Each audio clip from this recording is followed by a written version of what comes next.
Hello everyone, I'm Himanshu Asnani from Department of Mechanical Engineering and I'm here you for discussion on the subject non-listed evaluation and testing. Subject code AMI419 Unit 2 lecture number 11 in the series. Today's topic in radiographic testing are radiographic sensitivity, secondary or scatter radiation, films and screen factors. So today's learning objective is to provide students the basic understanding of radiographic testing, that is radiographic sensitivity, secondary or radiographic scatter radiation, and to know about radiographic film screen factors. Now the outcome after the lecture will be students will have an understanding of radiographic sensitivity, secondary or scatter radiation, and student will understand various factors influence radiographic film and screen. So first of all, let me introduce that the usual objective in radiography is to produce an image showing the highest amount of detail possible. That is the main purpose of radiography. If you talk about liquid penetrant testing, that was able enough to show you the surface defects, the defects or the discontinuities that are on the surface. But radiographic testing has made it possible that it is able to produce uh, or showcase you the defects that are internal of the workpiece or object, and it is capable of producing the images that is showing the highest amount of detail possible. So this requires a careful control of a number of different variables that can affect image quality. Radiographic sensitivity is a measure of the quality of an image in terms of smallest detail or discontinuity that may be detected. As the word says, sensitivity.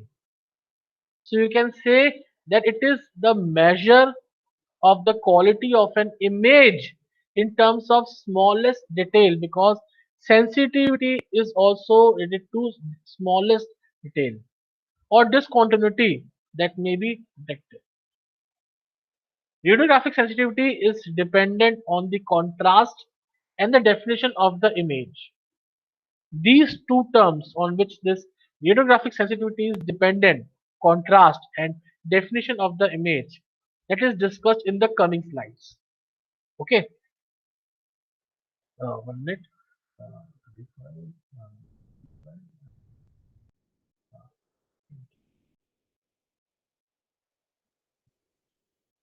So radiographic contrast is the degree of density or darkness difference between two areas on a radiograph. You can see in the diagram on the right hand side, it is showing a step wedge. Okay, one is having a less height, other is having a greater height. And you can see the contrast on the bottom. That is, one is high contrast radiograph, other is low contrast radiograph. We'll discuss it now. Now, contrast makes it easier to distinguish features of interest, such as defects, from the surrounding area. The image to the right shows two radiographs of the same step wedge, just I told you. The upper radiograph has high level of contrast. The upper radiograph has high level of contrast. It is written also there. And the lower radiograph has lower level of contrast. While they both are imaging the same change in thickness, they both are imaging the same change in thickness. The high contrast image uses a larger change in radiographic density to show this change. Okay, in each of the two radiographs, there is a small dot. You can see a small dot on the right hand side half of the images. A small dot which is of equal density in both radiographs. It is much easier to see in the high contrast radiographs. In the high contrast radiograph, it is easier to see that dot as compared to the low contrast radiograph. So you can understand the contrast, the importance of contrast, the density difference between two areas on a radiograph. Okay, radiographic definition. It is the abruptness of change. Abruptness. Okay, you understand the abruptness of change in going from one area, in growing from one area of a given radiograph density to another. I repeat once again, then you will get into a deeper meeting. It is the abruptness of change in growing from one area of a given radiograph density to another. See, the contrast definition also makes it easier to see features of interest such as defects, but in a totally different way. See, the purpose is to find out the minute discontinuity or defect. Contrasts help you to find the defect in a clear way. But as you can see in the diagram, the importance of definition. You can see there's the same diagram is there, but in the there is a high definition radiograph in you can see everything is clear. But in the low definition radiograph, you can see the clarity is somewhere compromised. Okay, so definition is helpful by making it easier to see features of interest such as defect, but in a totally different way. Like in the image to the right, the upper radiograph has high level of radiograph. The upper radiograph has high level of definition, and the lower radiograph has low level of definition. You can see the impact of definition radiograph and low definition radiograph. You can see the difference. In the high definition radiograph, it can be seen that a change in the thickness of the step wedge translates to an abrupt change in the radiographic density.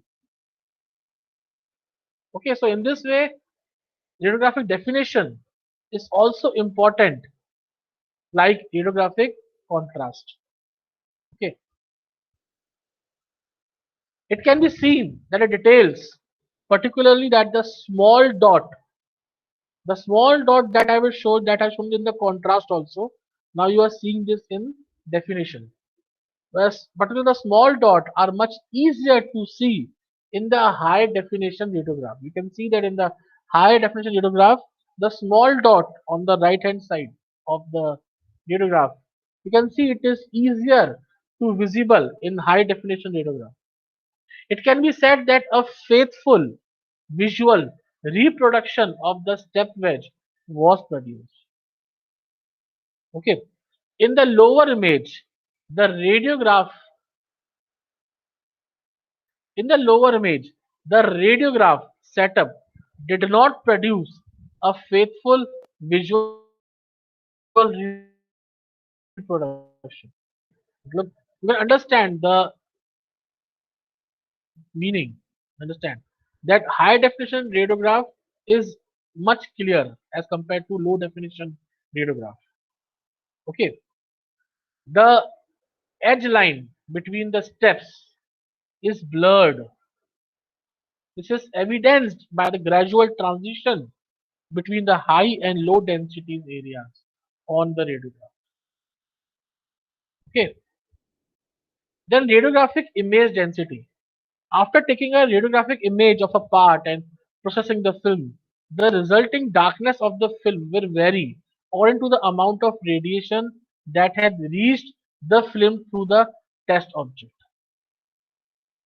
Okay, the darker areas indicate more exposure and lighter areas indicate less exposure. This we have just studied in the exposure portion in the earlier series. Okay, the processed film or image is usually viewed by placing it in front of the screen, providing white light. Okay, illumination of uniform intensity such that the light is transmitted through the film such that the image can be seen clearly. Okay, when you want to see the image clearly, what you do, the processed film or the image You place it in front of a screen that is giving white light, okay, in a uniform with uniform intensity, such that the light transmitted from the film has made the image to be seen very clearly. So the term radiographic density is a measure of the degree of film darkening, the darkness of the image. Okay, it is the measure of the degree of the film darkening. This radiographic density, this term, it is a measure of the degree of film darkening, the darkness of the image. Technically, it should be called transmitted density when associated with transparent base film, since it is a measure of the light transmitted through the film. Radiographic density is the logarithm of two measurements: the intensity of light incident of the film, that is I naught, and the intensity of the light transmitted through the film, that is IT. This ratio is the inverse of transmittance. Okay, you can define radiographic density as the measure of degree of film darkening or darkness of the image. But you can also there it is the logarithmic of two measurements: the intensity of light incident on the film, that is I naught, and the intensity of light transmitted through the film, that is IT. And this ratio is inverse of transmittance. Like density is equal to logarithmic of I naught upon IT. Now similar to the decibel, using the log of the ratio allows ratio of significantly different sizes to be described using easy to work with numbers. Now this table is showing some examples of the relationship between amount of transmitted light and the calculated film density. You can see this table has the columns like transmittance, that is IT upon I naught, transmittance percentage, then inverse of transmittance, that is I naught upon IT, and then density, that is log of I naught upon IT. That's just we have seen in the formula. So this has the experimental data that was available to you, and you can see that how the density is increasing. Okay, you can see that how the density is increasing. Okay, then we'll go further. From the table, can we see that a density reading of 2.0 is the result of only 1% of the incident light making it through the film. At a density of 4.0, only 0.1%, only 0.1% of the transmitted light reaches the far side of the film. Industrial codes and standard typically require a radiograph to have a density between 2.0 to 4.0 for acceptable viewing with common film viewers. Above 4.0, extremely bright viewing light is necessary for evaluation. Now, film density is measured with the densitometer. This film density is measured with a densitometer, which simply measures the amount of light transmitted through a piece of film using a photovoltaic sensor. I hope you understand the term densitometer. That is used to measure the film density. Okay. Now, secondary scatter radiation control. Okay.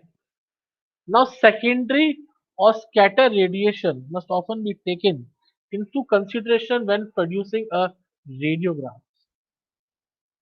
This point is also important from radiographic point of view.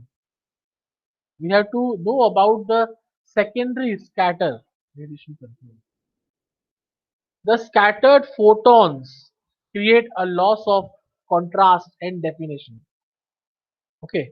Now, often secondary radiation is thought of as radiation striking the film reflected from an object in the immediate area, such as a wall or from the table or floor where the part is resting. Okay. The control of side scatter can be achieved by moving the objects in the room away from the film. You can understand, I repeat once again. Control of side scatter can be achieved by moving objects in the room away from the film, moving the X-ray tube to the center of the world. You can see in the diagram, moving the X-ray tube to the center of the world. Okay, or placing a collimator at the exit point. Okay, here what is doing? It is moving the X-ray tube to the center of the world or placing the collimator at the center at the exit port, thus reducing the diverging radiation surrounding the central beam. Okay. Now, when scattered radiation comes from object behind the film, it is often called as backscatter. There are industry codes and standards that often require that a lead letter B, be placed on the back of the cassette to verify the control of backscatter. You can see in this diagram, there are certain industry codes and standards that they place a letter B at the back of the cassette. If the letter B shows as a ghost image on the film, which they have placed on the back of the cassette. They have placed the letter B on the back of the cassette to check about for backscattering. Now, if the letter B is shows as a ghost image on the film, a significant amount of backscatter radiation is reaching the film. I repeat, if the letter B shows as a ghost image on the film, a significant amount of backscatter radiation is reaching the film. The image of the B is often very non-distinct as shown in the figure you can see in the image to the right. The arrow points to the area of backscatter radiation from the lead B located on the back side of the film. Okay, the control of the backscatter radiation. Now we are continuing from here only. No, okay, continuing from here. The control of the backscatter radiation is achieved by backing the film in the cassette. This now the how to control the backscatter. The control of the backscatter radiation is achieved by backing the film in the cassette with a sheet of lead that is at least 0.25 mm thick. Now you are backing the film, okay, with the help of a sheet of lead with a certain thickness that is 0.25 mm, such that the sheet will be behind the film when it is exposed. You're placing a sheet behind the film, a lead sheet behind the film when it is exposed to avoid backscattering. So it is a common practice in the industry to place a thin sheet of lead called lead screens with the technical name lead screens in front and behind the film around 0.125 mm thick in front and 0.25 mm thick behind that we just read about. That is to avoid backscattering or backscatter radiation. Okay. Now radiographic contrast. See this contrast it just helps you to you can say describe the differences in photographic density in a radiograph. Okay. The contrast between different parts of the image is what forms the image. And the greater the contrast, the more visible the features become. That is one thing. Okay. The importance of contrast is that the greater the contrast, the more visible features become. So radiographic contrast has two main contributors, subject contrast and film or detector contrast. Now we will be discussing upon them. Now first subject contrast. It is the ratio of radiation intensities transmitted through different areas of the component being evaluated. I repeat, it is the ratio of radiation, the subject contrast is the ratio of radiation intensities transmitted through different areas of the component that is being evaluated. It is dependent on the absorption differences in the component, the wavelength of the primary radiation and intensity, and distribution of secondary radiation due to scattering. Okay, so the component you are evaluating, it is important from that point of view. Okay, now subject contrast. It should be no surprise that the absorption differences within the subject like will affect the level of contrast in a radiograph. Obviously, the larger the difference in thickness or density between two areas of the subject, the larger the difference in radiographic density or contrast will be. Okay, the larger the difference in thickness or density between the two areas of the subject, the larger the difference in radiographic density or contrast. However, it is also possible to radiograph a particular subject and produce two radiographs having entirely different contrast levels. Okay, so generating X-rays using a low kilovoltage will generally result in a radiograph with high contrast. This occurs because the low energy radiation is more easily attenuated. Therefore, the ratio of photons that are transmitted through a thick and thin area will be greater with low energy radiation. You can see this in the diagram also. One having high kilovoltage and one sorry low electron volt and high. Now there is a trade-off. However, generally as contrast sensitivity increases, the latitude of radiograph decreases. The radiographic latitudes refer to the range of material thickness that can be imaged. This means that with more areas of different thicknesses will be visible in the image. So, therefore, the goal is to balance radiographic contrast and latitude so that there is enough contrast to identify the features of interest, but also to make sure the latitude is great enough so that all areas of interest can be inspected with one radiograph. Okay, all areas of interest can be inspected, all areas with one radiograph. So, in thick parts with a large range of thicknesses, multiple radiographs will be likely be necessary to get the necessary density levels in all the areas. Now, film contrast. Film contrast refers to the density differences that result due to type of film being used. However, it was exposed and how it was imposed, was processed. I repeat, film contrast refers to the density differences that result due to the type of the film being used, how it was exposed, and how it was processed. Since there are other detectors besides film, this could be called detector contrast, but the focus here will be on film because we want to go with the film contrast.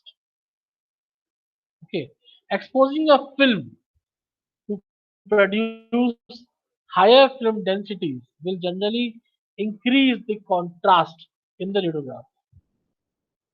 Okay, exposing a film to produce higher film densities will generally increase the contrast in the film radiograph. A typical film characteristic curve which shows how a film corresponds to different amounts of radiant exposure that is shown in this figure. You can see on the horizontal axis you have logarithmic of relative exposure having their values and you have a film density having their values. So you are seeing a typical film characteristic curve on which is increasing as the exposure is increasing. Okay. Now from the shape of the curve can be seen that when the film has not many photons interaction which result in a low film density, the slope of the curve is low. So in this region of the curve, it takes a large change in exposure to produce a small change in the film density. Therefore, sensitivity of the film is relatively low because the curve is low. In this region, sorry, it can be seen that changing the logarithm of the relative exposure from 0.75 to 1.4 only changes the film density from 0.2 to 0.3. Okay. However, at film densities above 2.0, the slope of the characteristic curve for most films is at far its maximum. In this region of the curve, a relatively small change in exposure will result in a relatively large change in film density. Like for example, changing the log of relative exposure from 2.4 to 2.6, you can see the blue region in the diagram on the right hand side would change the film density from 1.5 from 1.75 to 2.75. You can see the blue region in the diagram. These values are highlighted. Therefore, the sensitivity of the film is high in this region of the curve. So in general, the highest overall film density that can be conveniently viewed or digitized will have the highest level of contrast and contain the most useful information. As previously mentioned, thin LED sheets called LED screens are typically placed on both sides of the radiograph. During the exposure, the film is placed between the LED streams and inserted inside the cassette. LED screens, the thickness of 0.1 to 0.4 mm typically, reduce the scattered radiation at energy levels below 150. Above this energy level, they will emit electrons to provide more exposure of the film, thus increasing the density and contrast of the radiograph. Okay, so here you can see the shaded region in this film characteristic curve. Okay, other type of screens called fluorescent in screens can alternatively be used where they produce visible light when exposed to radiation, and this light further exposes the film and increases density and contrast. Now we'll discuss more about radiographic definition. That radiographic definition, you can say it is the abruptness of change from one density to another. So for this, geometric factors of the equipment and the radiographic setup, that is the film and the screen factors, have an effect on the definition. What geometric factors of the equipment and radiographic setup and film and screen factors, they have an effect on the definition. So now we discuss the geometric factors. Okay, the loss of definitions, the loss of definition resulting from geometric factors of the radiographic equipment and setup is referred to as geometric unsharpness. I repeat once again, listen carefully. The loss of definition resulting from geometric factors of the radiographic equipment and setup is referred to as geometric unsharpness. Okay, it occurs because the radiation does not originate from a single point but rather over an area. The three factors controlling unsharpness that we just studied, controlling unsharpness are source size, source to object distance, and object to detector film distance.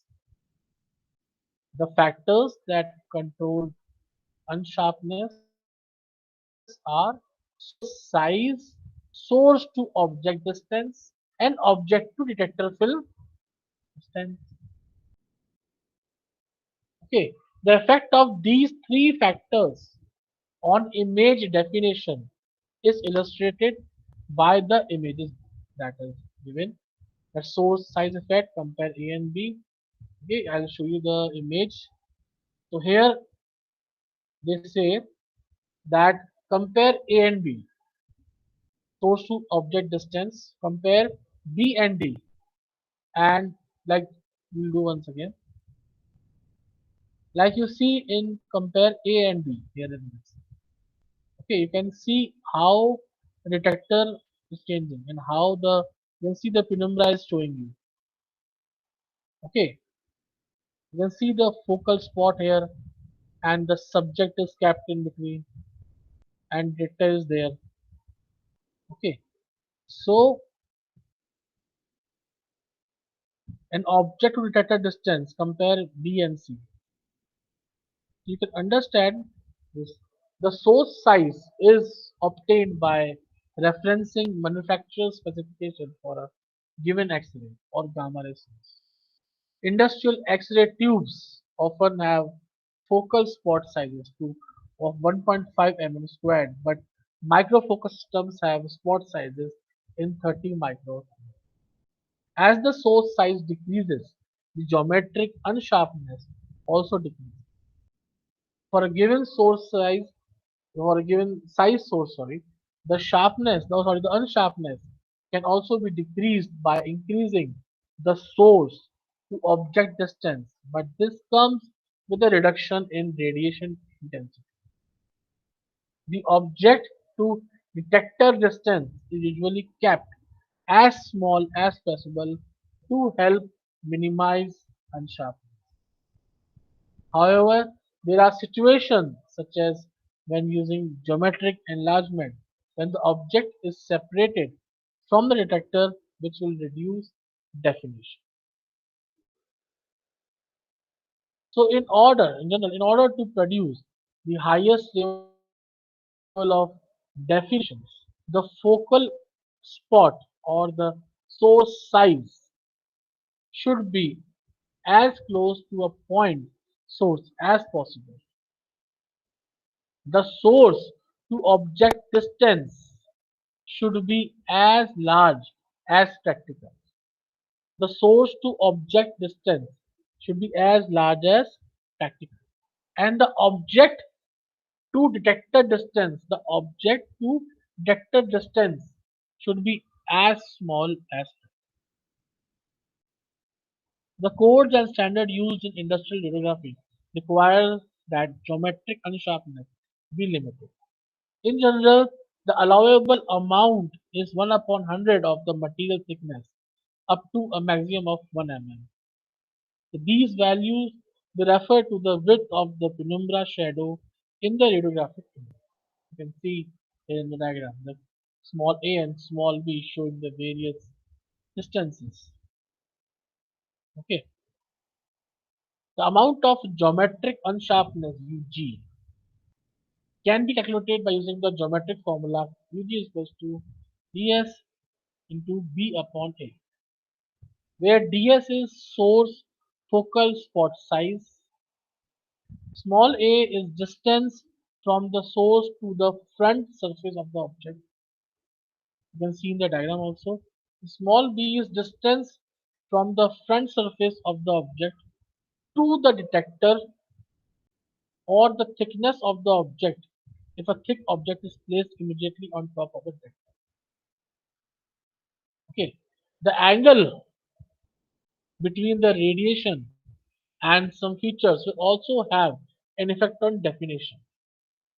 If the radiation is parallel to an edge or linear discontinuity, a sharp distinct boundary will be seen in the image.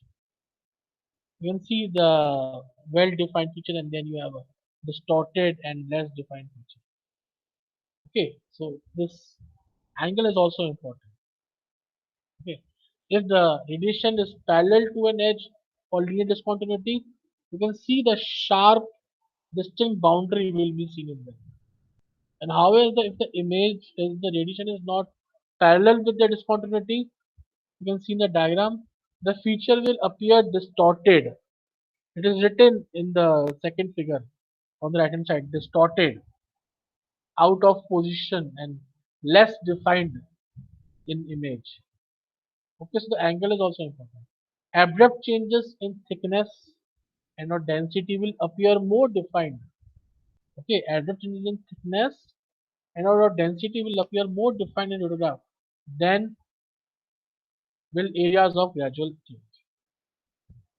For example, consider a circle. Its largest dimension will be a chord that passes through its center line. As the chord is moved away from the center line, the thickness gradually decreases. It is sometimes difficult to distinguish edges of a void due to this gradual change in thickness. Lastly, any movement of the specimen, source, or detector during the exposure will reduce definition. Okay, any movement of the specimen, source, or detector during the exposure will reduce definition. Similar to photography, any movement will result in blurring of the image, as we know.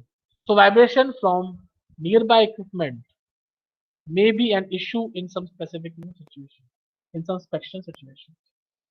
So, we should avoid any kind of disturbance, any kind of vibration. So, because it is similar to photography, and movement will result in blurring of the image. Vibration from nearby equipment may be seen an issue in some inspection situations.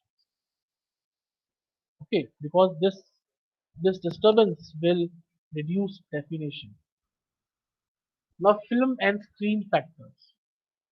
The last set of factors concern the film and the use of fluorescent in screens. A fine grain film is capable of producing an image with a higher level of definition than is a coarse film. Wavelength of the radiation will influence apparent graininess. As the wavelength shortens and the penetration increases, the apparent graininess of the film will increase. As the penetration increases, the apparent graininess of the film will increase. Also, increased development of the film will increase. Increased development of the film will increase the apparent graininess of the radiograph.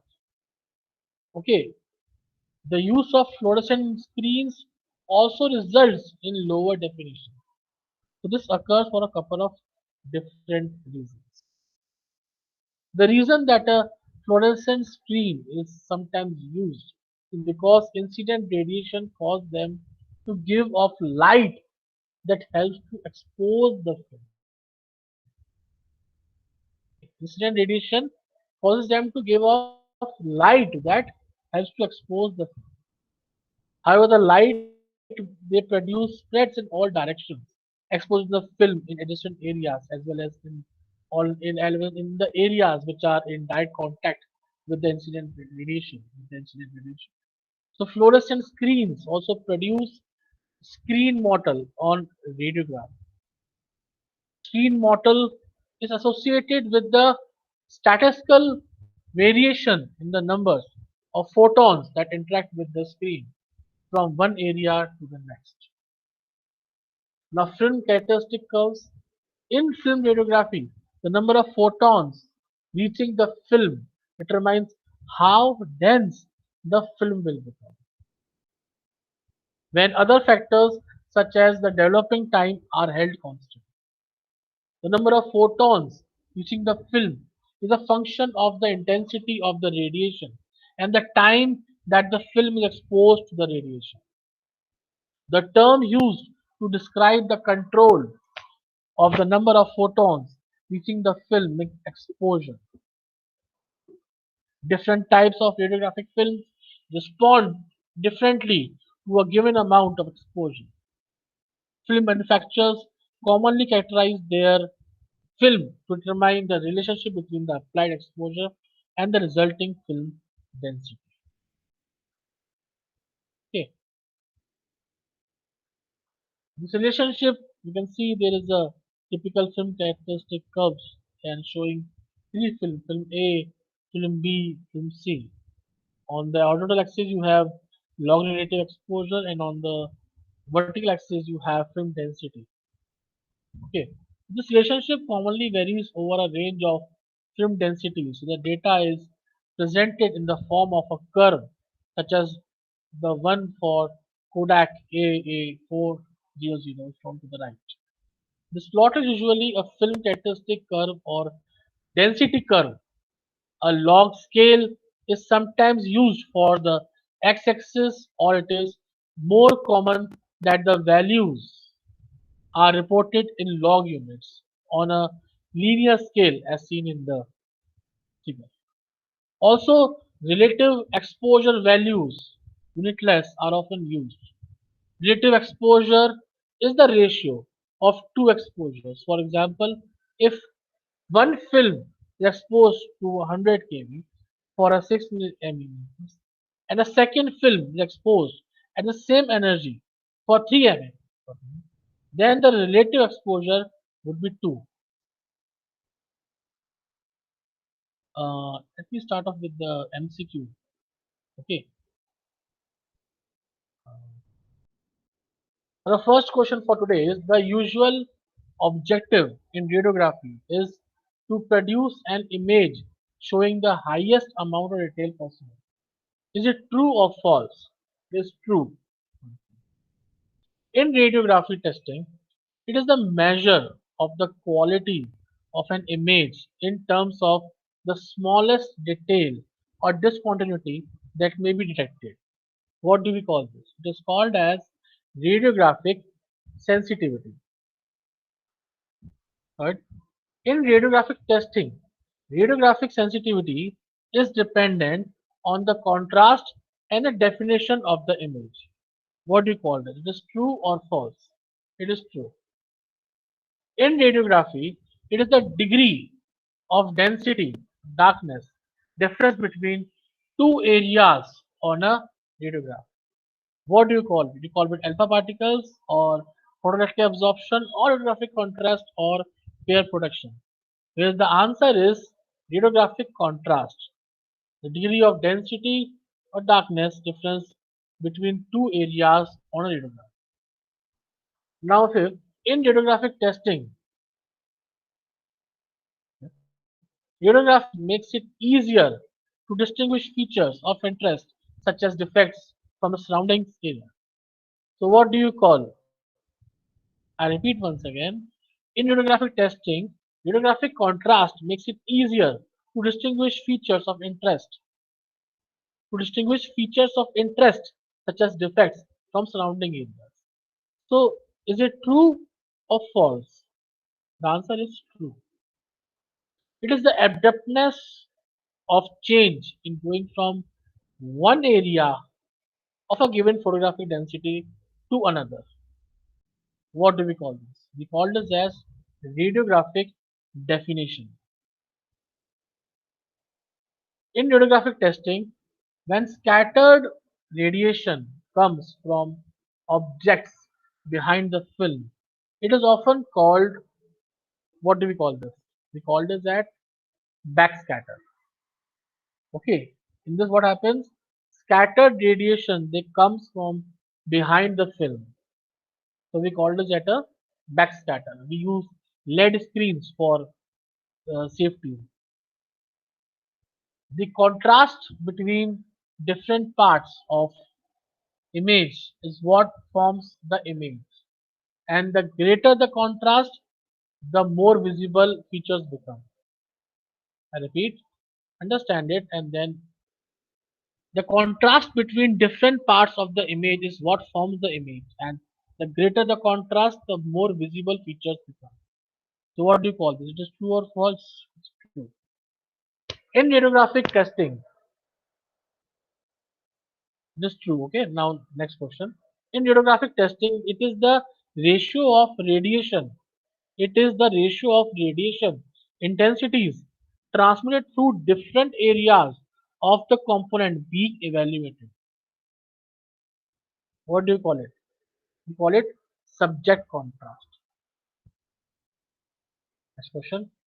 In radiographic testing, RT, exposing a film to produce higher film densities will generally increase the contrast in the radiograph. In RT, radiographic testing, exposing a film to produce higher film densities will generally increase the contrast in the radiograph. Is it true or false? It is true. So these are the references which you should refer for better knowledge, and the topics which we have discussed today, these are also described, these are also explained in it in more detailed view. You can refer these books and get a proper knowledge in these topics that we have discussed today. So thank you for today.